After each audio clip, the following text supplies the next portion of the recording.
Começa agora o Meia Pantufa.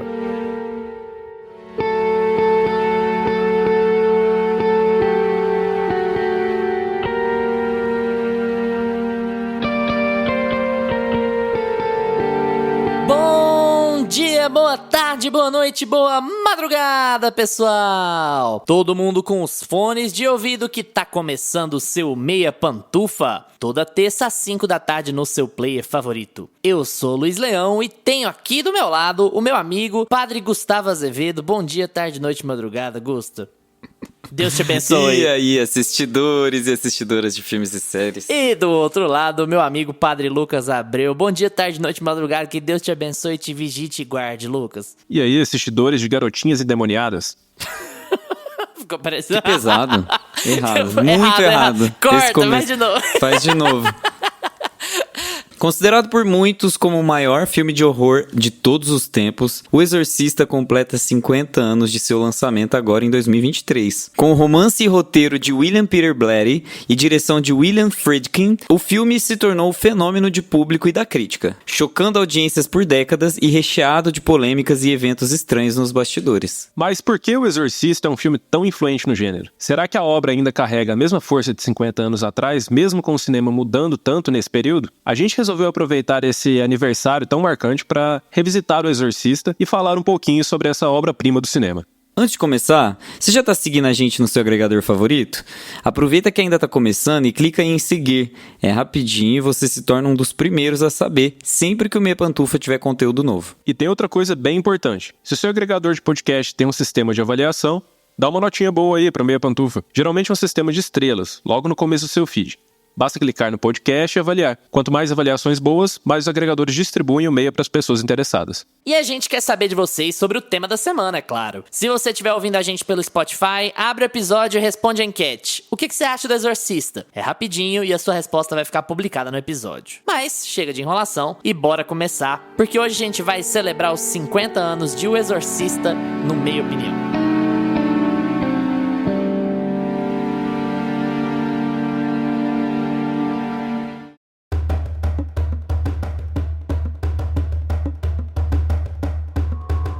Meia Opinião.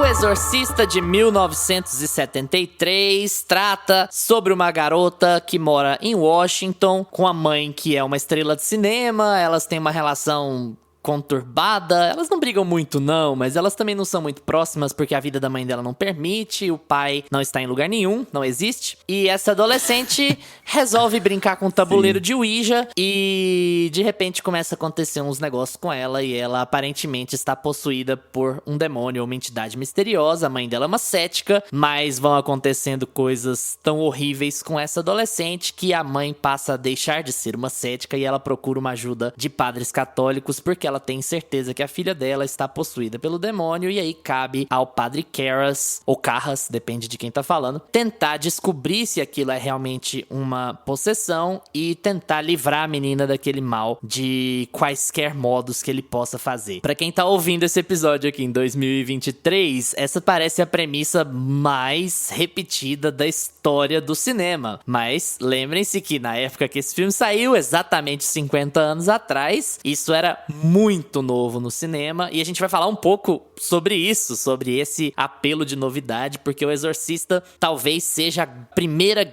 grande, enorme, gigantesca obra de horror da história do cinema americano, né? Porque a gente tá falando de um filme da Warner, não é um filme B de jeito nenhum, é um filme de grande estúdio, é um filme com grande orçamento, é um filme que levou um tempo pra ser feito, ou seja, tinha muito dinheiro envolvido, um filme que é um grande blockbuster e que rendeu sucesso de público e de crítica, como a gente falou na introdução. Ele foi indicado a 10 Oscars e ganhou 2. E qual foi o filme de horror seguinte que fez isso na academia? Sim, nenhum, exatamente. Se você pensou nenhum, você está correto.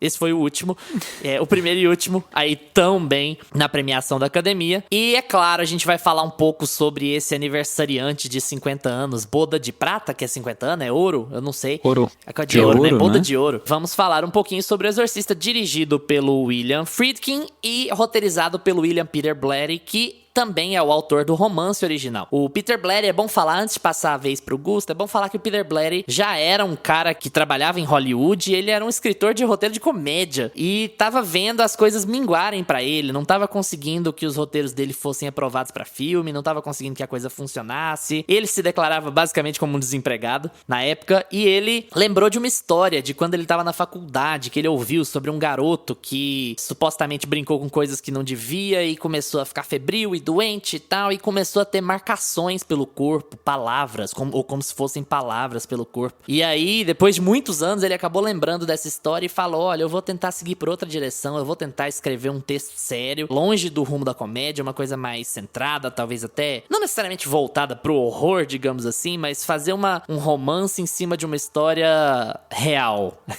Várias aspas aqui, porque a gente vai usar muito o termo real nesse episódio. Vocês entendem que real, quando a gente fala desse tipo de coisa, a gente fala real para as pessoas envolvidas, né? Um acontecimento que muitas pessoas acreditaram que era real, muitas pessoas ainda acreditam que é real. E aí ele faz uma adaptação dessa história, escreve um romance e fica muito orgulhoso do romance que escreve e tenta vender isso pros estúdios. A maior parte dos estúdios, como era de se imaginar, rejeita adaptar a história, até que a Warner aceita, e aí ele vai atrás de um diretor, acaba achando o William Friedkin. O William Friedkin gosta do projeto, não gosta do roteiro original que o Blatty escreveu. É difícil, aqui tem dois Williams, o diretor e o roteirista. Tô falando do Friedkin e do Blatty. E aí o Friedkin olha o roteiro que o Blatty escreveu, detesta, fala mal pro próprio Blatty, fala assim: o seu romance é muito melhor do que o seu roteiro, e começa a fazer apontamentos, e o Blatty começa a reformular o roteiro, deixar mais parecido com o livro e tal, e aí a filmagem do filme acaba saindo. Antes de eu entrar em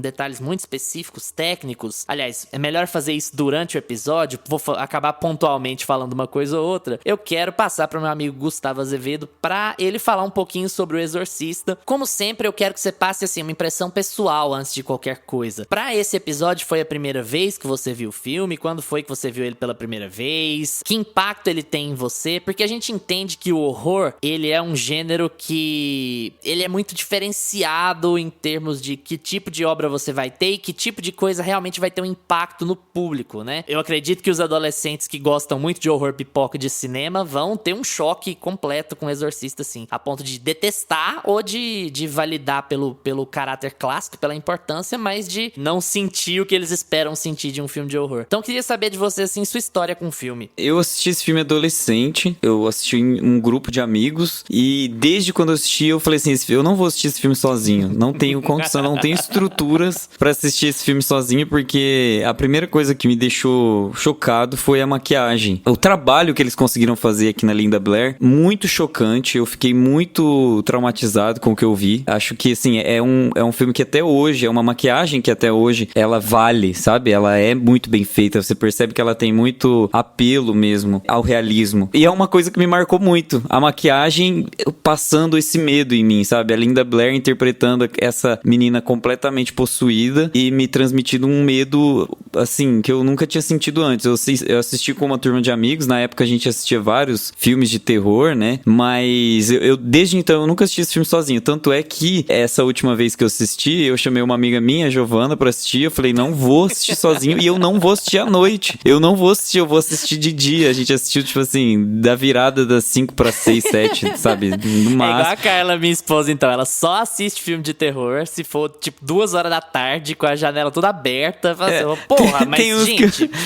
perde a experiência, né? Não, mas tem uns que eu... A maioria, na verdade, eu não tenho tanto medo de filme de terror, mas esse em especial, já que você pediu uma impressão, assim, pessoal minha, eu tenho um cagaço. Esse e o Iluminado são 2 filmes que eu tenho pavor de assistir sozinho. O Iluminado eu já vi, eu já quebrei esse medo, mas nunca mais vou quebrar de novo a partir de agora, apenas acompanhado. E assim, é legal a gente falar de, para além do aniversário, né, que o Exorcista vai fazer aí de 50 anos, a gente tem também uma questão técnica mesmo, né, que o Luiz tá falando do Exorcista, que ele é um filme que revolucionou não só no quesito de maquiagem, no quesito de fazer a cama balançar sozinha, fazer essa parte mais estrutural da coisa, mas ele inova muito em roteiro, né? Ele estabelece muito o cânone do gênero. Você vê que ali no filme tem todos os pontinhos que vão se seguir dos filmes de terror dali em diante. Essa coisa do, o demônio veio de onde? O demônio vem de um país africano, de uma tribo específica que perdeu um artefato lá no passado, não sei o que lá. Quantas vezes isso não foi usado no cinema? O padre tá perdendo a fé, e aí quando o padre tá quase na derrocada, quando ele tá quase perdendo a esperança pro ceticismo, né, pra ciência, pra uma coisa mais fria e desoladora, melancólica, ele recupera ali, o demônio mostra pra ele toda a força sagrada que ele esconde em si pra lutar contra.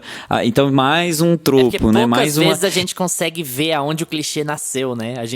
Poucas vezes a gente consegue apontar que, tipo, não, então o clichê nasceu daqui, então agora eu entendi isso. Sim, o tabuleiro, né, de Ouija, de como é que é o nome da brincadeira? Ouija, isso aí mesmo. Mas assim, tem vários elementos que, tipo, a pureza, né, da menina pequena, que tem toda essa... Em todo filme tem uma menina de 13, 12 anos que é santa, é pura, precisa passar por esse momento, sabe, de expurgo, de exorcismo. É muito... Assim, cansou, né, hoje, porque a gente já viveu muito, já conhece muito essas histórias, tem quem saiba reinventar, mas é muito legal ver que essas, não só as qualidades técnicas do filme, mas o roteiro também ficou, assim, super mega copiado, né, por várias e várias décadas. Então, eu já demorei um pouquinho mais pra ver o filme, né? O Exorcista é aquele filme que na adolescência todo mundo juntava, né, pra assistir ali de turma e tudo mais, e a minha turma fez isso, mas eu não sei porque eu não estava no dia, porque eu sempre tava nesses rolês de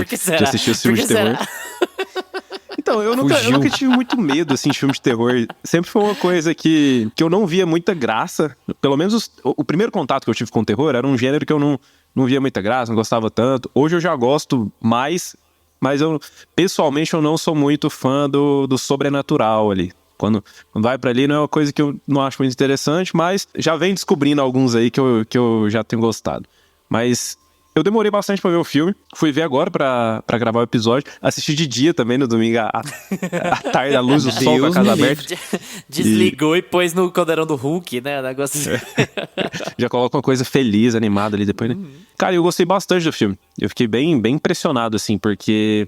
quando a gente olha que esse é um filme dos anos 70, cara, o Gustavo já falou isso, mas eu vou repetir. A maquiagem desse filme é uma coisa incrível, cara, é inacreditável. Tem um detalhezinho ali que me incomoda um pouco, que é a dublagem ali, que é feita por cima ali da voz da menina, do demônio fazendo a voz ali por cima dela, que, beleza, eu relevei porque eu sei que é questão da época e tudo mais, e tecnologia da época, mas foi a única coisa pra falar, assim, que alguma coisa me incomodou no filme, foi isso, mas também na segunda vez que tava falando ali, eu já tinha embarcado. E eu gostei muito do desenvolvimento do filme, cara, porque eu fui assistir, assim, sabendo praticamente a história toda do filme, né? Eu já imaginava, né, a que ponto que ia chegar, mas eu gostei de como eles foram desenvolvendo e como as coisas chegam aonde chegam ali.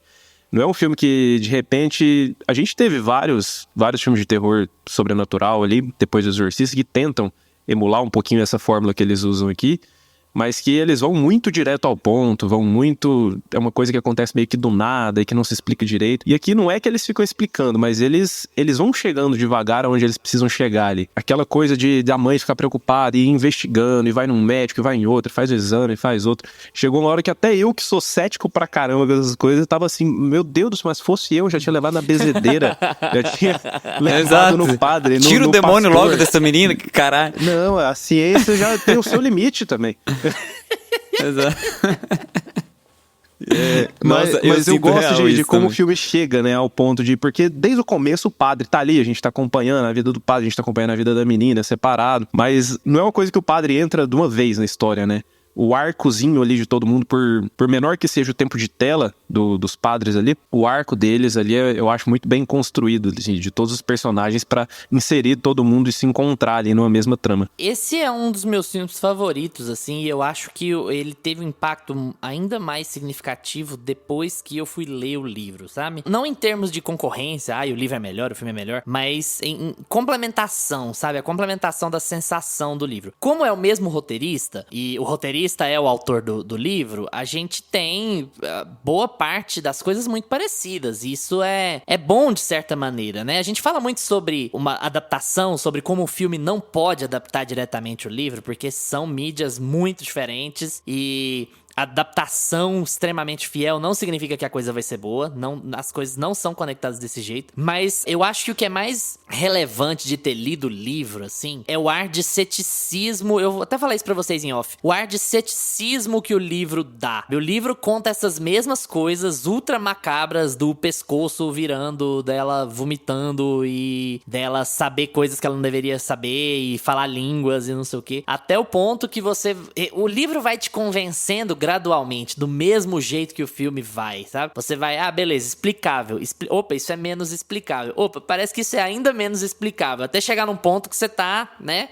Porra, chega desse demônio, igual vocês falaram. Mas o livro, quando ele encerra toda a história, ele tem uma espécie de epílogo em que ele dá justificativas possíveis, cientificamente falando, pra tudo que aconteceu com a Regan. Então o livro, ele também te fecha um nó, assim, de... Porra, beleza, eu sei que é improvável, mas é coisa de 1 em 1 milhão, mas sempre existe o 1 em 1 milhão, né? Aqui, no caso, a Regan deve ter sido 1 em 1 milhão. Eu acho que o livro dá essa ideia de, se você acreditar, beleza, se você não acreditar, beleza, mas saiba que essa história, ela é absurdamente impactante, mesmo ela talvez não sendo sobrenatural. E esse tom é o que eu acho fantástico, é o que eu acho fantástico no Cemitério do Stephen King. Eu falo muito isso aqui também, né? O Cemitério é sobre um cético tendo que encarar um trauma que nenhuma pessoa deveria ter que encarar. E como aquilo destrói a mente dele. Não é sobre enterrar o gato, não é sobre voltar nem nada. É sobre uma pessoa tendo que encarar o que é impossível de encarar. Tendo que encarar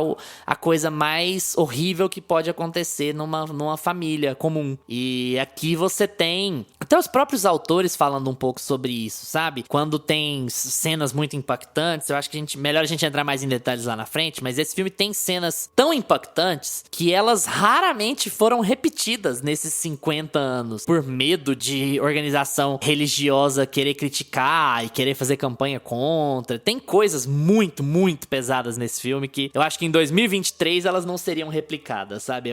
É isso que é muito curioso a gente falar. Pegando por essas cenas, você vê os autores, especialmente o Blatty, falando assim: quando eu tava escrevendo e quando eu tava colocando isso no roteiro, principalmente, o que eu tava pensando é o quão longe a gente pode chegar, quão longe o mal pode chegar, qual é a coisa que eu posso pôr nesse texto aqui que vai fazer com que as pessoas percebam a que ponto o mal chega, para as pessoas entenderem que realmente esse filme está lidando com o mal e colocar essa encarnação do mal em tela para que o máximo de pessoas se sinta profundamente incomodada quando vê o filme. E ainda assim, o filme não é um filme pessimista, o filme acaba bem, né? O filme acaba, depois de tudo que o mal faz com os inocentes em volta, o filme acaba com uma pegada um pouco mais otimista, um pouco mais pra cima, assim, né? Mas é como se o filme tivesse, desde aquela época, testando os limites do que era possível fazer em tela. Algumas coisas ficaram muito banais nos anos a seguir, algumas coisas são muito pesadas até hoje, e são coisas que raramente são repetidas, não só porque, né, fica muito na cara que você tá imitando um filme específico, mas também porque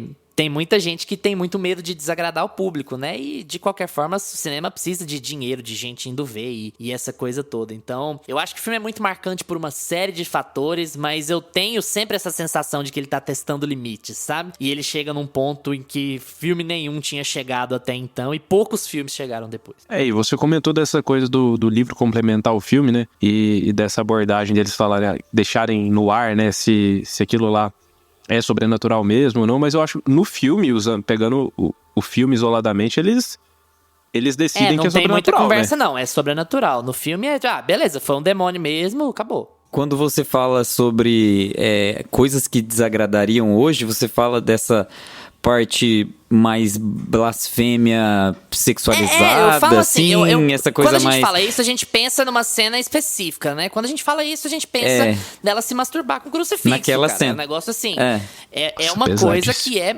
pesadíssima e que, se você for pegar, e a gente assiste um bocado de filme de terror hoje, e muitos deles retratando o demônio e tal, e a maior parte dos filmes não vai por essa seara, assim, não vai por esse caminho, porque... Não. porque é uma coisa extremamente pesada que levou grupos religiosos à época a condenarem o filme como obsceno e como satânico e não sei o quê. E aí é aquela conversa de você tá vendo o que você quer ver, né? Porque é pesado, mas é pra ser pesado. Não é um filme pró-demônio, é um filme falando assim, olha onde o mal pode chegar, olha o que o mal tá fazendo com essa garotinha, sabe? Aquilo é simbolicamente, eu acho que é a coisa mais bizarra que eu já vi no cinema, assim. Simbolicamente falando, talvez seja a coisa mais pesada que eu já vi. Tá no patamar de Serbian Film, essas merdas assim, sabe? De filme snuff, que matava ator. Porque é muito, muito, muito pesado visualmente, mas também simbolicamente. O que aquilo tá querendo dizer. E a interpretação do autor e do diretor é de assim, gente, é isso mesmo. É isso que é o mal. O mal vai te incomodar. Se o mal for aceitável pros seus olhos, então ele não é o mal de verdade. Não é o mal das historinhas que te contam na versão da Bíblia pra crianças. É o mal mesmo. É aí que a gente chega. Sabe o que eu acho muito legal também? E eles fazem tudo isso dentro da casa da pessoa, né? Isso que torna... E eu acho que também isso gerou, ao longo dos próximos anos, das próximas décadas, também essa coisa esse fascínio pela casa assombrada, né? Pela mansão assombrada. Mas, curiosamente, é uma casa normal, né?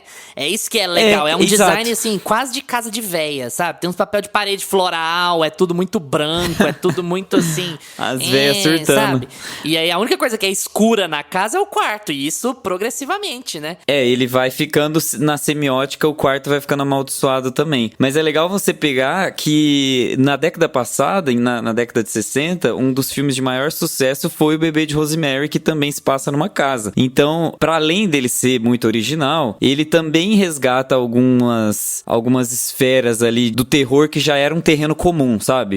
Ele não tá pisando tão em falso. Ele sabe que o demônio assusta. Ele sabe que o crucifixo choca quando ele é, né, feito dessa forma que a gente tava falando. A gente prefere até não falar muito sobre isso. Você fica meio assim, será que a gente pode falar dessa cena? E assim, é tão estranho porque ao mesmo tempo as pessoas do set todas concordaram em fazer aquela cena, então não teve ninguém pra falar nada, assim, sabe? Ninguém pra... vocês estão fazendo alguma coisa errada aqui? Eles bancaram, sabe, a cena. Então, realmente faz sentido ali dentro da lógica do filme. E uma outra coisa, buscando aí as referências, a década de 60, o finalzinho da década de 60 e o comecinho da década de 70 foi incrível pro horror, porque a gente tem o Bebê de Rosemary, que eu acabei de falar, que é de 68. Que ninguém sabia que o verdadeiro vilão do filme era o diretor, né? Exato. Exatamente. Aí depois, em seguida, em 73, a gente tem o Exorcista. E depois, na sequência, a gente vai ter o Wicker Man, o Homem de Palha. A gente tem o Massacre da Serra Elétrica. E a gente tem um filme que me lembra muito esse, que é o The Omen, né? Que é um outro filme sobre uma criança, que é A Profecia. E ele é um filme que também fala sobre uma criancinha, de um menininho que tá com o demônio no corpo. É muito pior, né? Ele é o demônio. O menino nasce... Ele é o demônio. Ele nasce o demônio e é um filme que ele é mais externo, né? Apesar de ser uma premissa meio parecida, né? Da criança representar o demônio. No caso do The Omen, a profecia é um pouco mais externo. Ele sai mais de casa, ele provoca as pessoas mais ao exterior dele. E isso é uma coisa que é legal no Exorcista. Você vê toda essa energia contida. Você vê que eles amarram ela na cama e eles tratam ela como uma doente. Eles tratam ela como um bicho que precisa ser contido mesmo. É profundamente perturbador, né? E aí quando você pega o The Omen, você já tem uma outra herança de a maldade se manifestando em desconhecidos, de uma maldade que é assassina. Não é uma maldade de domínio, não é uma maldade de demonstração de poder. É uma maldade assassina e tal. E a diferença principal é que o final de The Omens é brutalmente pessimista, né? E aqui o Blatty queria ir por um outro rumo e acaba até indo, né? Fala que o mal deixa muitas marcas, deixa muitos corpos, literalmente, pelo caminho, mas que ele é detido, no fim das contas, né? No The Omen, né? Ele matou a Igreja Católica inteira. Todo mundo da Igreja Católica morreu no filme. Saiu rolando a escada. Ele só fez esse... ele só faz isso mesmo, né? Desgraça todo mundo que faz... inclusive era uma coisa... Vocês sabiam disso? Eu revi e lembrei disso, né? De que eles precisavam da autorização da igreja pra fazer um exorcismo, né? Eu falava assim, gente, mas na minha cabeça, o protestante é tão mais feliz nesse caso. Ele vê o demônio, ele não precisa pedir autorização pra ninguém. ele já vai lá, põe a mão na cabeça e já dá um jeito. Agora o católico precisa desse muito crivo, Protestante né? não Parece, da exorciza, amigo. instituição. Protestante não exorciza. A história que batiza essa frase protestante não exorciza saiu tão Renan de Almeida do Choque de Cultura, como se eu fosse falar uma coisa absurda na sequência. Peço desculpas aí. Mas a história original que baseou o filme é de um menino que era de família protestante, presbiteriana, alguma coisa assim. E aí a mãe levou em tudo quanto é gente, psicólogo e médico e não sei o que, e pastor. E aí um pastor protestante, que era da religião da família, virou e falou: eu não tenho ideia do que fazer com a situação do seu filho, mas a igreja católica mexe com essas coisas e eu sugiro que você procure um padre pra ver como Passou último o recurso, cartão. assim, te passou o cartão, sabe? Então, pra você Olha, ter vai uma lá. ideia. A única situação tão feia Senhor que faz exorcista. uma pessoa de religião protestante recomendar um católico. Tipo assim, ó, recomenda um católico, deixa eles virar aí, que se vira com esse treco aí, aqui pra mim já deu, boa sorte aí pra você. Aqui não tem manual pra te ajudar, não. O Lutero pulou essa parte, sabe? Ele cortou na hora de fazer. Cara, mas um negócio que eu gosto bastante no filme também é como algumas coisas não aparecem em tela, né? Igual tem algumas mortes que acontecem ali que simplesmente chega a notícia de que alguém morreu, e aí eu acho que isso vai contribuindo muito pra aumentar aquele clima de tensão, né? De tipo, será que foi ela? Como que ela fez isso? Será que realmente vai ter a ver? Tudo isso tá ligado aí no final? Até que vai tudo se amarrando ali, né? Então até mesmo as coisas que não aparecem em tela, que vão sendo ditas assim ao longo do filme, eu acho que eles conseguem construir esse clima assim de tensão muito bom pra depois te impactar com aquelas cenas mais pesadas, né? Bem conhecidas do filme. Eu fico incomodado com esse personagem que some, na verdade. Eu acho engraçado. Porque ele tá lá, até uns 40 minutos do filme, de repente... Ah, o senhor... Como é que é o nome dele, gente? Então, eu gosto é meio da que o solução diretor lá, né? como narrativa. Mas eu fiquei meio perdido de quem que era o cara na hora. Aí depois que... É o Burke. É. É o Burke Dennings. Ele é o diretor, lá. o dono lá do filme da menina. Porque a mãe dela é a atriz. Chris, ela é uma atriz, né? Que é interpretada pela Ellen Burstyn. E aí ela é uma atriz. E aí esse cara é o diretor lá do filme. E aí esse cara é meio que vizinho dela. Um vizinho meio alcoólatra. Ele é alcoólatra. Uma versão ele meio passa assim, vergonha em Woody festa. Allen. Nossa, É, bem Woody uma Allen, coisa- cara. É muito... Não é? Eu senti o Woody Allen morre no muito. Woody filme Allen pelo bêbado numa demônio, festa, sabe? O mais novo era daquele jeito, eu tenho certeza. É muito. E ele tem aquela. Ele é daquele jeito, certeza. Ele é uma coisa meio falastrona, ele não para de falar, ele passa provocando vergonha, os tem que outros. ser expulso das festas. Ainda bem que ele não chega eu muito senti perto da muito. menina, então, né? Ele é um tipo meio odiado. Nossa. Meu Deus, a gente O tá episódio já é tomando pesado, muito o filme já é cuidado, né, pesado. aqui. Ai, ai. É muito. Mas Nossa, enfim. a gente vai falar. Eu acho que é porque o assunto é demônio. A gente já falou de Polanski e de Woody Allen hoje. Porra, Credo. deixar só isso aí um apareceu pouco os mais pra demônios cima, aqui, né? gente. Na Vamos, nossa vamos ca- agir. Daqui a pouco a gente puxa o anticristo do Lars von Trier e Nossa, fecha não. tudo. Fechar a conta com chave de ouro. Cara, então, eu gosto disso como decisão narrativa, sabe? Eu acho que pro roteiro, pra história ir engrenando e pra criar o clima de tensão das coisas que vão acontecendo ao longo do caminho, eu acho essas coisas não aparecerem em tela legais, boas decisões. Só que eu fico meio perdido ali na hora que dá um recado da morte dele. Falei, tá, mas quem que é esse? Parece que ele apareceu ali Sim. pontualmente, ali em duas ceninhas ali, e depois já sumiu.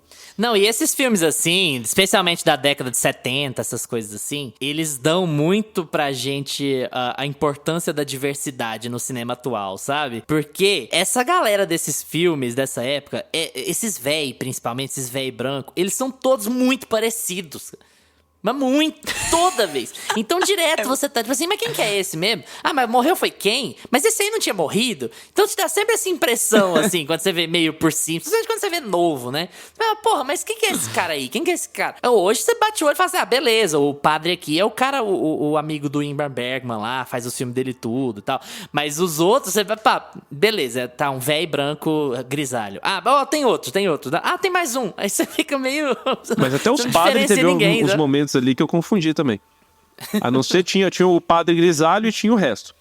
O padre Que pra mim era Grisalho, o padre e os outros padres. E é legal que, por exemplo, o amigo do padre Carras, ele é realmente padre. Ele não era um ator formal, ele era um padre. E aí tem histórias, assim, Caralho. escabrosas. E aí a gente vai falar, me vem David O. Russell na cabeça. Porque toda vez a gente tem que pôr asterisco nos filmes, sabe? É isso que é uma bosta. Porque o William Friedkin, ele era um diretor mais conhecido por documentários. Ele foi convidado pelo William Peter Blatty pra fazer o filme, justamente porque o Blatty queria esse filme filme com caráter meio documental, sabe? Isso poderia acontecer na sua vizinhança. Isso não é um lugar no meio do nada, em que não é uma casa mal assombrada na Transilvânia. Isso é aqui no centro de Washington, com uma atriz, numa casa normal. E como ele queria esse caráter quase documental pra história, ele acaba chamando William Friedkin, que era um diretor conhecido por ser um documentarista. E só que é um merda. É diretor abusivo, escroto. É o cara que ele ele machucou feio as costas da Ellen Burstyn. E assim, ele fez 2 ou 3 takes numa cena que ela é pressionada pelo armário, que ela cai no chão e tal. O armário começa a mexer sozinho e derruba ela. Ela é empurrada por um dublê na cena. No primeiro take que eles fazem, ela já sente, olha, isso aqui vai me machucar. E aí o pessoal fala, não sei o que, não sei o que. E aí ela fala, pede pro dublê me empurrar mais devagar, porque isso aqui vai machucar minhas costas. Aí o diretor, o grande William Friedkin, vira e fala assim, tá, vira e fala pro dublê, pega leve com ela então, nesse próximo empurrão vai mais leve, tá? E aí no que ela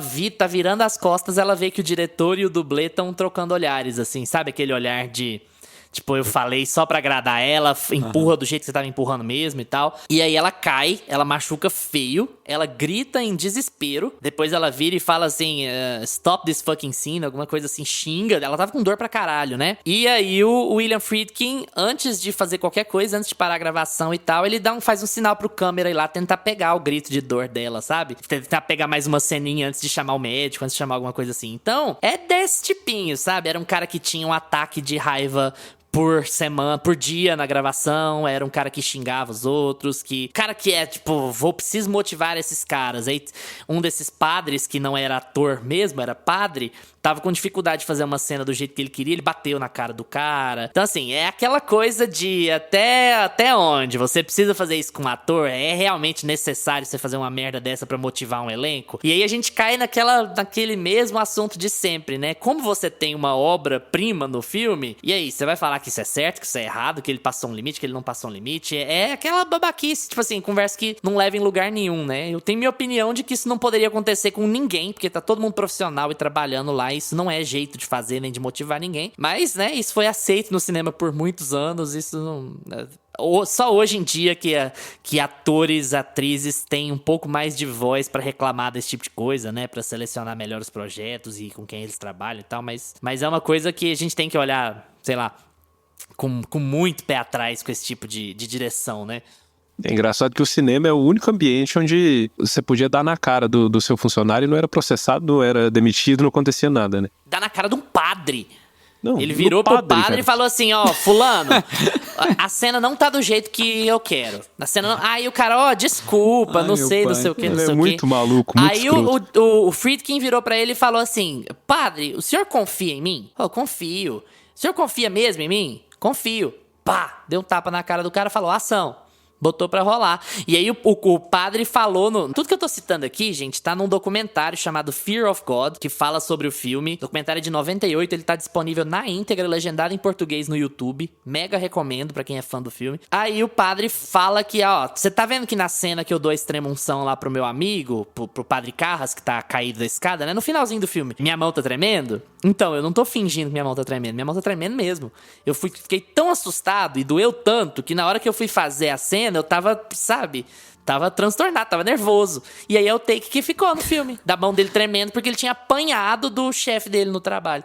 O diretor colocou a cena pra chocar, né? Pai, olha como eu fiz um bom trabalho. Tipo assim, o resultado visualmente, pro contexto da cena, pro contexto do filme, pra aquele momento, o resultado não é o que você esperaria de um ator profissional? Que o cara tá vendo o amigo dele lá, tudo destronchado, sangrando, semi-morto no pé da escada, e que ele tá nervoso, que ele tá tenso, que a mão dele tá tremendo, que ele não sabe o que fazer. Então assim, ele conseguiu o resultado esperado, visualmente falando. Ele atingiu o objetivo dele. Mas fala sério, né? Passar pano pra esse tipo de coisa, né? Encarnou um Kubrick 2.0 nele lá. Eu tava fazendo a conta aqui, o Birds é de 63, olha a coincidência. Birds é de 63 e o Alfred Hitchcock tinha feito isso, a mesma coisa, assim, é uma cena muito parecida, né, que a atriz tá encostada na porta. Né? Muito normal. E aí em 80, depois de quase 10 anos, o Kubrick faz também com a Shelley Duvall. Então, assim, realmente é um comportamento inaceitável. E aí, volta naquilo que eu falei, sabe? Por que ninguém falava dessas coisas, entre aspas, absurdas que eram feitas dentro do próprio roteiro, né? Da masturbação com crucifixo, etc. Talvez porque a gente não tem uma lógica de set, uma lógica de apontar coisas chocantes como a gente tem hoje. Porque talvez, você mesmo falou, né, Luiz, na introdução, hoje talvez isso não seria feito, talvez a gente teria um pouco mais de preocupação com relação a como é feito, né? Porque, cara, é extremamente explícito, é uma coisa assim, não falo que é explícito porque não é, mas é muito gráfico, né? É uma coisa muito... É muito estranho, assim, aos olhos. E a moral, assim, você fica meio dividido, né? Uma coisa eticamente pesada, mas é foda, exatamente. Porque é o objetivo, né? É o objetivo do cineasta, é fazer você olhar pra aquilo com nojo, com hesitação, com asco, sabe? É fazer você ficar incomodado por aquilo. É... arte, né, mano? Não é feita pra agradar, né? Não tem esse objetivo por si. É óbvio que o cara quer que a pessoa vá lá no cinema ver o filme, mas ele não quer que o cara fique sorrindo de orelha a orelha, de ponta a ponta do filme. Não é pra menina cuspir vômito e depois fazer uma piadinha, sabe? modelo Marvel, universo Marvel de fazer cinema, sabe? Aí cospe é o Scary vômito Movie. E fala... Scary Movie. E por falar nessas referências que a gente pegou, né, até falei do bebê de Rosemary, eu não sei se vocês sentiram, mas naquela parte que eles estão no hospital com ela, fazendo uma tortura psicológica ali, né, pra tentar tirar, eles acham que começa a inventar termo genérico, assim, médico, né, aí o lóbulo frontal, Rapaz, o cerebelo tanto problema no cérebro zenital.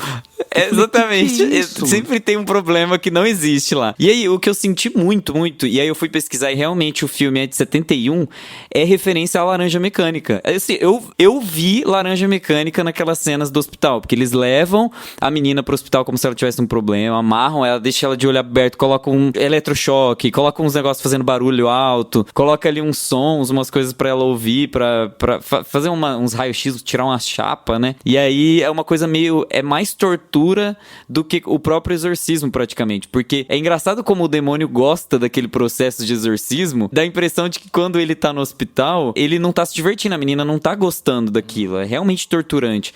Mas quando tá no processo de exorcismo, é muito legal essa dualidade de o demônio, ele se sente à vontade com a presença do padre, ele quer conversar com o padre, porque é o padre que conhece a realidade dele, sabe? O filme dá a entender que não tá funcionando, né? É esse que é o rolê, assim, porque o que vai afastar o demônio é o sacrifício do padre, o sacrifício da pessoa santa vai equilibrar as coisas, vai fazer o demônio largar a menina. Então, o exorcismo mesmo não tá funcionando, o capetinha lá tá se divertindo com a porra toda, cuspindo as merdas dele lá, falando os palavrão. E outra referência que eu queria falar aqui, mas ela é uma referência pós-filme, que é assim, o padre, ele é o The Rock.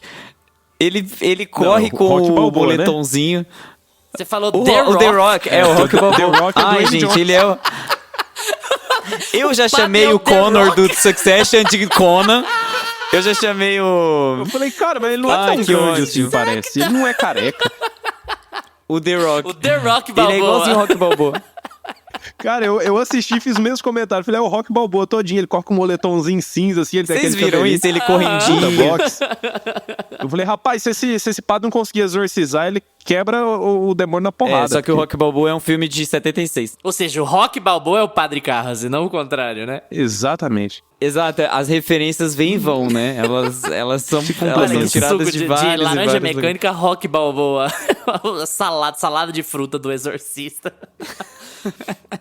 Não, mas eu peguei várias referências, assim. Quando eu bati o olho, assim, naquela casinha mal assombrada, eu já peguei o bebê de Rosemary. O Laranja Mecânica, depois vocês reassistam as cenas, porque eu acho as cenas mais interessantes são as cenas, parece que do contraponto, porque como a gente já sabe tudo que vai acontecer, ele é muito reproduzido, né, as cenas do exorcismo. Parece que quando a gente vai pro hospital e vê a parte cética da coisa, parece que aquilo ali ficou mais interessante, assim. Você vê esse contraponto. Eu fica... entendo você falar que é interessante, mas não que é mais interessante, porque assim, a Não, transformação eu acho que dá uma que o quarto da plasticamente, Reagan vai passando, cara, quando você olha com olhos de reparar, né, reparar na produção, reparar no design, é incrível o que vai acontecendo ali, sabe? Especialmente fotografia e direção de arte. Como vai ficando escuro, como vai ficando perturbador, esquisito e frio. Tava frio de verdade. Os caras deixavam ar-condicionado ligado a noite inteira pra gravar de manhã lá no... E eram assim, 4 ar-condicionado de estúdio pra gelar o lugar. E deixava aquilo lá a noite inteira pra o pessoal chegar de manhã e não dar conta de atuar, cara.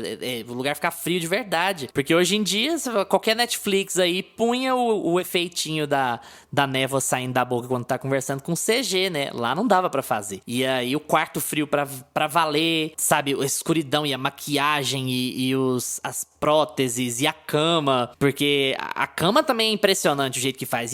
Gente, 1973, a gente tá falando tudo de efeito prático. A cama, ela subia sozinha. O que acontecia era, o diretor de efeitos especiais estava na parte de trás, segurando uma alavanca, a cama subia e ele tentava baixar ela. O movimento contrário era mandar ela no chão, sabe? E aí, por isso ela fazia trocentos movimentos diferentes. Ele tinha 6 camas diferentes que faziam 6 coisas diferentes. Acabaram usando todas para determinados momentos do filme, lado, sabe? uma pro outro e tal. Essa Legal. parte dos exames, eu acho que até eles se estendem demais, inclusive. Eu ali no terceiro exame que ela tava fazendo, o segundo médico que tava conversando, eu já tava convencido de que não ia dar certo ali. Vamos logo pro padre.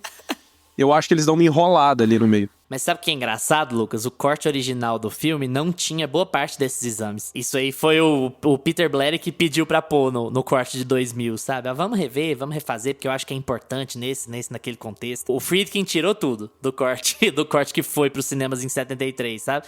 E o final é diferente, inclusive. O final, aquela conversa lá sobre filmes, o padre que sobreviveu e o policial falando sobre assistir um filme juntos e tal, foi um pedido do Peter Blatty porque ele achava o final original muito pessimista. O final original não tinha nada daquilo. E aí esse é bem mais assim, a vida voltou ao normal, as pessoas vão indo ao cinema, vão conversar, vão fazer outras coisas, vida que segue, sabe? A Reagan e a mãe vão mudar da cidade, vão tentar uma vida nova, então essa mudança foi muito importante. E é uma coisa muito engraçada que vocês não vão acreditar, caso vocês já não tenham essa informação. A cena icônica da Reagan descendo as escadas como uma aranha, de costas e cuspindo sangue, ela não tá no corte original. E é engraçado porque, assim, é uma das cenas que é das primeiras coisas que a gente pensa quando a gente pensa no Exorcista, né? Você vê como é a gente ter nascido na geração que a gente nasceu. Uma das primeiras coisas que vem na minha cabeça é a cena dela descendo a escada. É que ela é icônica, como né? aranha. E ela não tá no corte original do filme. Ela tá só na versão de 2000. Agora, olha, dá pra imaginar esse filme sem aquilo? Sem aquela cena? Não, É muito jamais, difícil. jamais. Pra mim que isso aí tava no original. Cara, então capaz que eu iria gostar mais ainda da versão original do filme, cara. Porque a única coisa que eu acho que dá uma barriguinha pro filme é essa enrolação, essa demora ali na parte dos exames, dos médicos e tudo.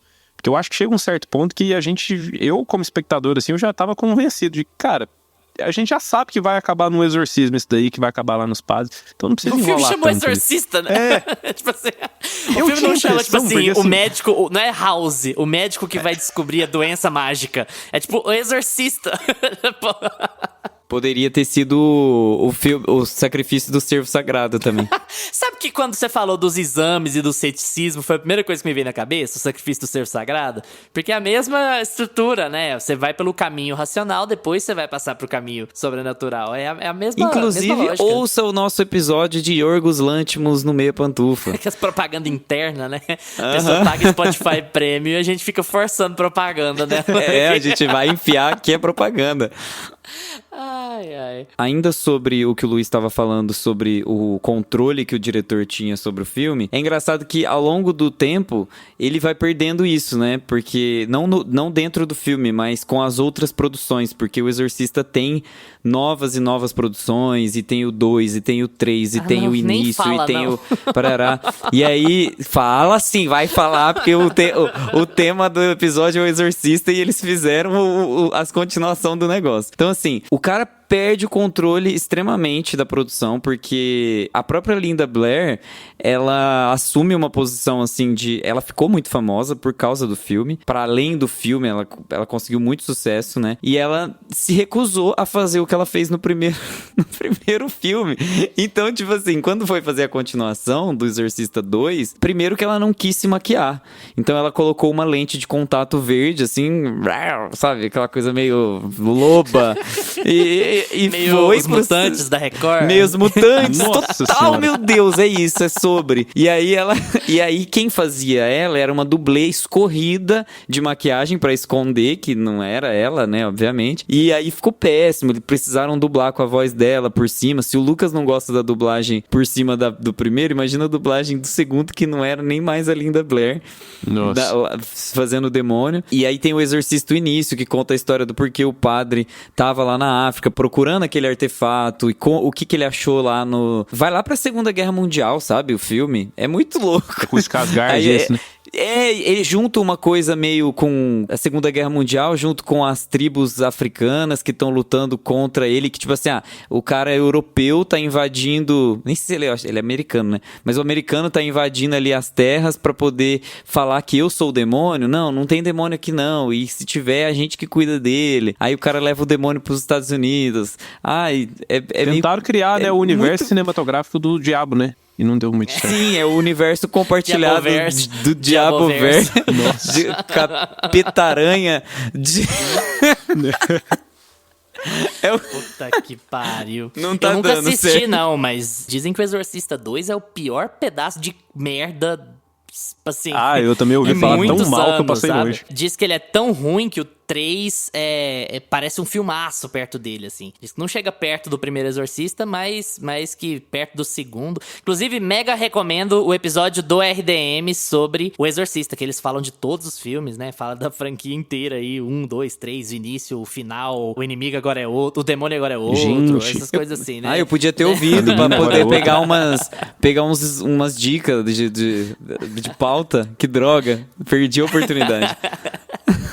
Falando meio naquela linha do que eu tava falando do William Friedkin, né, de abuso e tal, eu acho que muitas outras coisas não seriam reproduzidas depois e hoje em dia seria impossível reproduzir por conta de certas liberdades pra se tomar com relação a atores mirins, né, porque a Linda Blair já deu diversas entrevistas nessa vida falando muito mal do impacto que o filme tem nela, sabe? Ela não assistiu quando saiu, evidentemente, o filme não era censura 12 anos, ela foi assistir muitos anos depois, mas ela teve muitas coisas na vida dela que foram muito impactadas por conta do filme. Ela recebia umas ofensas de grupo religioso na época, ela teve que andar com guarda-costas da Warner por uns 6 meses, assim, até a galera esquecer do filme. Mas isso aí é típico, né? Isso aí a gente sabe como é que é, até hoje. Mas assim, coisas que ela fala de muito impacto. Ela diz que hoje em dia ela não suporta frio, e ela acha que é por causa do filme, porque tava naquele jeito que eu falei pra vocês, muito, muito, muito frio mesmo, parecendo o Alasca. E o padre Carras e o padre que é o Max von Sydow estão com 4 cobertos em cima deles e a Linda Blair tá de camisola. E as gravações eram 4, 5, 6, 8, 10 takes. Então, foda, né? E assim, ela tava... Aquela cena que ela sobe, que ela fica pra cima e pra baixo na cama, que como se o demônio estivesse agredindo ela, sabe? Era ela mesma, em boa parte das cenas, ela tava com um mecanismo que fazia com que o diretor de efeitos especiais pudesse fazer o que ele quisesse com o corpo dela ali em cima, sabe? Fazer bater pra um lado, pro outro e tal. E na medida que o mecanismo ia funcionando, ia mexendo mais, ele ia apertando mais, porque era uma espécie de cinta, sabe? Então chegava em determinados momentos que machucou ela de verdade. E assim, uma menina de 12 anos, que todo mundo falava que era a menina mais menina de 12 anos do mundo, assim, sabe? Ela queria acabar as gravações e tomar um sorvete, falar dos meninos da escola dela, sabe? E ela ter que passar por esse tipo de processo e... Não, sim,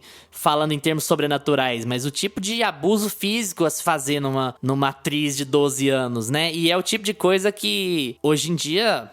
De forma alguma, né? E a gente ganha muito com isso, porque hoje em dia a computação gráfica consegue fazer muito do que se pode fazer. Ela tinha dublê, ela tinha uma dublê maior de idade, porque tinha coisas que simplesmente não tinha como. Pra iluminar o quarto, levava cerca de 4 horas. Só pra mexer com fotografia, Nossa. gente. Só com cinematografia. E aí você deixar uma menina de 12 anos amarrada numa cama por 4 horas pra começar a fazer um take. Então, assim, eles pegavam uma maior de idade pra substituir ela, na hora de chegar a gravação, colocava lá. Mas ainda assim, ela teve que fazer muita coisa por conta. E o vocabulário, contrário, né? A Regan é muito boca suja. E a Linda Blair, isso não são palavras minhas, a Linda Blair fala que isso teve um impacto muito significativo na vida dela, em como ela percebia a carreira e tal. Tanto é que, assim, são poucos projetos do tamanho desse que ela vai fazer depois da vida, né? E ela acaba caindo no ostracismo e até abandonando a atuação por conta disso, né? Cara, e pegando, assim, no meu ponto de vista, que eu tive contato com esse filme agora, né, nos dias de hoje, eu assisti junto com a minha esposa e ela também nunca tinha assistido. A gente só comentava isso assistindo o filme.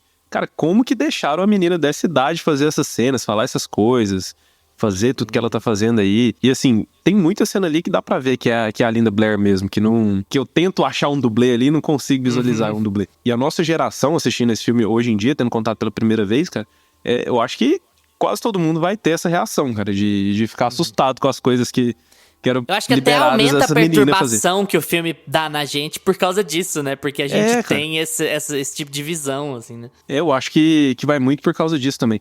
E até assim, aí entra aquele contraponto, né? Porque hoje em dia a gente tem o CGI que ajuda a evitar essas coisas, muitas das coisas pelas quais a Linda Blair, na idade dela, passou pra gravar o filme. Mas o impacto que dá em cena é outro também, né? Aqueles efeitos práticos, né, ela cara, ali. não tem... Cara... Não tem como. Tanto é que lá um dos problemas das sequências é justamente o uso de CGI. Porque não tinha um desenvolvimento muito pleno de articulação de pessoas, etc, né? Isso aí só acontece lá em Jurassic Park, lá na frente. Então, assim, demorou pra acontecer. Os efeitos especiais não ajudaram o filme, na verdade. São os efeitos práticos que valem muito a pena aqui. E é engraçado vocês tocarem nesse assunto, porque é perceptível, né? O incômodo da atriz no filme. Eu não sei se vocês sentem isso, assim. É um incômodo, parece que não é só do personagem, parece que o set tinha alguma coisa errada, tanto é que existem várias teorias da conspiração e outras teorias nem tão conspiratórias assim, de que o set estava amaldiçoado, né? De que era uma... Nossa, isso ajuda pra caralho a vender, né, amigo? Porque tem uma coisa que é muito importante da gente falar sobre isso aí. Eu falei que as gravações foram longas, né? Mas assim, foram longas de um jeito que vocês não têm ideia de quão longas foram. Aparentemente tem 9 mortes diretas ou indiretas relacionadas ao filme. Assim, o irmão do Max von Sydow morreu durante as gravações, apesar de não estar lá. Morreu um produtor de não sei o quê. Morreu não sei o quê. É claro que é um número absurdo de mortes de pessoas relacionadas ao filme, né? De uma forma ou de outra. Mas... as gravações duraram 15 meses. Cara, a maior parte dos filmes é feita em 2 meses. Sim, 3 meses no máximo. A maior parte dos filmes é feita nesse prazo. É lógico que vai morrer gente relacionada ao filme, gente. É quase 1 ano e meio. Então, assim, esse tipo de história ajuda muito pra criar a cultura em volta do filme. A cultura do filme amaldiçoado. Venha ver o filme amaldiçoado. Levar as pessoas ao cinema. Aquela curiosidade mórbida, né? Mas, assim, eu não sei se eu tô sendo muito cético aqui agora, mas, por favor, né, gente? Fala sério. Quantidade de coisa que acontece em 1 ano e meio. E aí, quando você tá com essa impressão, acaba acontecendo... tipo assim, você acaba fazendo associações que não necessariamente são associações de verdade, né? É a cloroquina do Exorcista, isso aqui. Eu lembro de quando eles estavam vendendo Atividade Paranormal e eles filmavam as salas de cinema pra mostrar o povo se assustando, lembra? Aí eu fico assim, é claro que você vai se assustar. Você tava dormindo e de repente tem um jumpscare. Eu acho engraçado isso, porque eu lembro daquelas campanhas de filmar o pessoal se assustando no cinema, e a única coisa que me vem na cabeça é aquele meme da menina do Bob Esponja no celular, sabe? Tipo assim, eu assistindo Atividade Paranormal e eu com a maior cara de saco, né? Que porra. É exatamente isso. De repente pula um grito, sabe, na sua frente.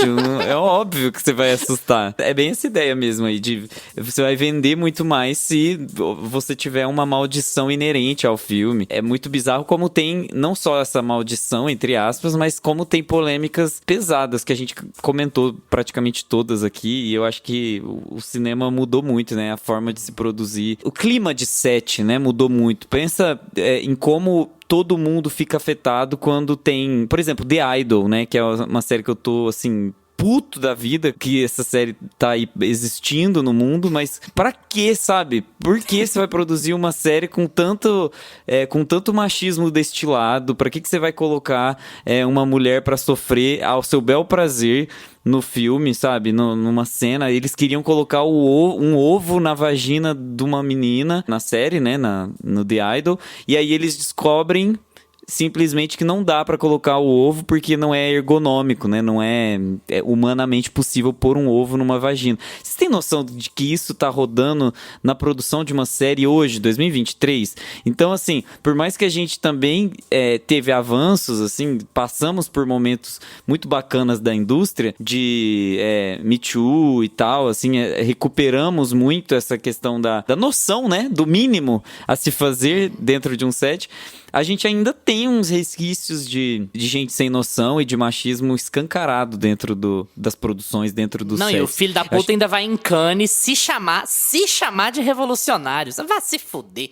Ah, sinceramente, sabe? O Abel ou o Sam Levinson? O Sam Levinson, eu tomei birra do Sam Levinson já. Aquele videozinho dele se emocionando em Cannes lá, não, vá... Mas essa coisa de como tratar os atores e tal, eu imagino que o clima no set fosse ruim, mas não que ele fosse ruim só pelo diretor, sabe? Quando você tá tratando sobre esse tipo de assunto e fazendo uma coisa que não é tão comumente feita, assim, e tratando de uma história tão pesada que mesmo que você não encare pelo lado sobrenatural, você tá baseado numa história de uma mãe que realmente passou por algo parecido com um filho, sabe? De o filho ter uma crise que ela não tem ideia do que é e não saber como curar. Então, assim, o Exorcista é muito perturbador pela descrença que ele te dá, né? Você tá vendo seu filho ir definhando numa cama e você não consegue fazer nada a respeito. Você tem que apelar pra uma religião que você não tem, porque você ficou completamente sem saída pra se livrar da situação. Então, quando você tá tratando de um set desse jeito e filmagens tão longas, quase 1 ano e meio, é claro que o clima no set devia ser, por boa parte do tempo, bem ruim, né? Bem pesado, bem perturbado. E isso passa pro filme.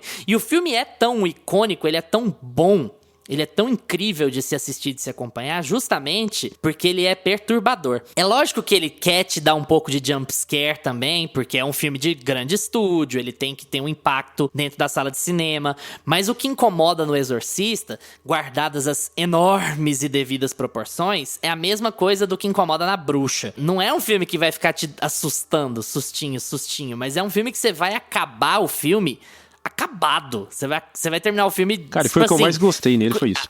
Enrolado, com o estômago pesado, sabe? Tipo, nossa, que incômodo, que merda que eu tô sentindo agora depois de ver esse filme. E o Exorcista faz isso de forma magistral, assim. Eu, pelo menos, eu fico muito incomodado depois de terminar esse filme. Eu acho que esse filme, ele merece todos os louros que ele recebeu e continuará recebendo pelos próximos anos, assim. Ele é um dos meus filmes favoritos, não só do gênero, mas é um dos meus filmes favoritos de todos os tempos, assim, por tudo que envolve nele. E apesar das várias coisas que envolvem ele, né? O asteriscozinho da produção e esse tem das vários, coisas né? que a gente falou, né? Lucas, faz aí pra gente um resumão de quais são suas impressões finais sobre o Exorcista depois desse debate. Cara, eu fiquei surpreso, viu? Eu não achei que eu ia gostar tanto assim do filme. Eu gosto de como ele é bem desenvolvido, de como a história vai engrenando, de como os personagens vão entrando ali naquela trama principal, né? Apesar de a gente ter cada personagem ali com o seu arco isolado, eles vão se encontrando, assim, de uma maneira bem orgânica, assim, na trama. E gostei dele não ser aquele filme, porque eu fui assistir o filme e falei, é o Exorcista, é um clássico do terror e tal. Vai ser cheio de jumpscare, porque provavelmente esses outros filmes fazendo tantos jumpscare vem copiando ele. E não, cara. O Luiz acabou de mencionar isso, né? Que ele vai se parecer muito mais com a Bruxa do que com esses filmes de terror mais clichês. E foi o que eu mais gostei no filme. Ele não é aquele filme que ele fica preocupado em te assustar. Eu não lembro de tomar um susto nesse filme. Eu lembro de sentir muita tensão e eu lembro de ver cenas muito impactantes, assim, nojentas, asquerosas. Mas não lembro de ficar tomando um susto toda hora. E é uma das coisas que eu mais gostei no filme, porque a história vai pra frente, ele chega onde ele tem que chegar, e tudo que é mostrado em tela, que é pra te impactar, consegue cumprir seu papel. A gente realmente fica impactado, a gente assistindo hoje é um filme dos anos 70, e ele ainda consegue assustar, consegue dar medo, te deixar tenso, te deixar, assim, impressionado com tudo que passa ali em tela. Então, eu gostei bastante do filme. Legal que o jumpscare do Exorcista ele é aplicado, né? É o demônio aparecendo num fundo preto com o rosto pintado de branco, assim. Tem vários desses jumpscares, assim, meio de Jequiti, assim, que Clube pisca da Luta. na tela. O Clube da Luta. É bem Jequiti, cara. É muito Jequiti. É meio Jequiti. Infelizmente, a gente lembra, né? A gente que é dessa geração do roda-roda, roletando, a gente sabe. Enfim, O Exorcista é aquele filme que abre praticamente a década de 70 pra fornecer... É uma década que a gente teve vários clássicos, assim. Eu acho que da mesma forma que Psicose abriu a década de 60, a gente pode falar que O Exorcista abre a década de 70, porque antes de 70 a gente não tem um filme, assim, tão expressivo, tão eloquente quanto O Exorcista. Então, eu considero, assim, o filme de abertura de década. E depois do gênero, Exorcista... né? Porque Poderoso Chefão apenas. Do gênero. Não, isso eu tô falando de terror. Tanto é que eu comparei com Psicose, né, da década de 70, da década de 60. Eu acho que o mais importante aqui pra gente em Exorcista é a gente saber que ele é um cânone, que ele é, assim, ele é tombado, ele é uma existência, ele é um fenômeno da natureza. Então, pra além de qualquer maldição de Sete, pra além de qualquer conspiração e até verdades, né, que a gente tem de abusos em Sete, ele é praticamente um patrimônio, ele é muito uma instituição do que se deve fazer em um filme de possessão demoníaca. Ele tem os protocolos e as pessoas seguem até hoje, 50 manual, anos depois. Né? Exorcista é um manual de como fazer. Tanto é que as pessoas, quando elas não sabem, isso é uma coisa engraçada que o Luiz sempre fala aqui no podcast, quando a gente vai falar de horror, que é o seguinte: quando as pessoas não sabem fazer muito bem o horror, elas vão pra possessão demoníaca. Porque tá tão bem explicadinho lá no o beabá do Exorcista, que é fácil, entre aspas, fazer, né? É fácil copiar, porque tá tão bem exposto, que quando as pessoas tentam fazer um horror disruptivo, quando tá caminhando por uma coisa diferente, e ela não tem mais ideias de como encerrar, possessão demoníaca. E aí, exorcismo. Então, é um pouco dessa... Tem até um pouco de agridoce, né, nessa possessão situação. Demoníaca é pro horror o que eu descobri uma filha perdida é pro drama, sabe? Exato. Mesmo, é o equivalente. Nossa, É o escape, né? Nossa, e tem naquele último Mulher Rei lá, né? Que é mó legal e tem esse rolê, assim, o fim dos tempos. Mas eu acho que, assim, em resumo, é essa pegada. A gente tem boas escolas sendo feitas com Exorcista 50 anos depois e a gente tem alguns exemplos ruins de como utilizar o Exorcista, sabe? Mas, querendo ou não, ele virou história, né? Ele é um grandíssimo filme, ele é muito grandioso, ele é um filme incrível, que sempre vai ficar na memória de todo mundo. Quando você lembrar de cenas icônicas de possessão demoníaca, de horror dentro de uma casa, com criança, etc. O primeiro filme que vem na cabeça é O Exorcista, então não tem como você esquecer da presença dele, ele sempre vai estar com a gente. Felizmente sobre um demônio, aí é ruim ficar um pouco com a gente, mas... Eu já ia completar, que horror! Vai estar sempre com a gente, Deus, não, vai embora, vaza. Show.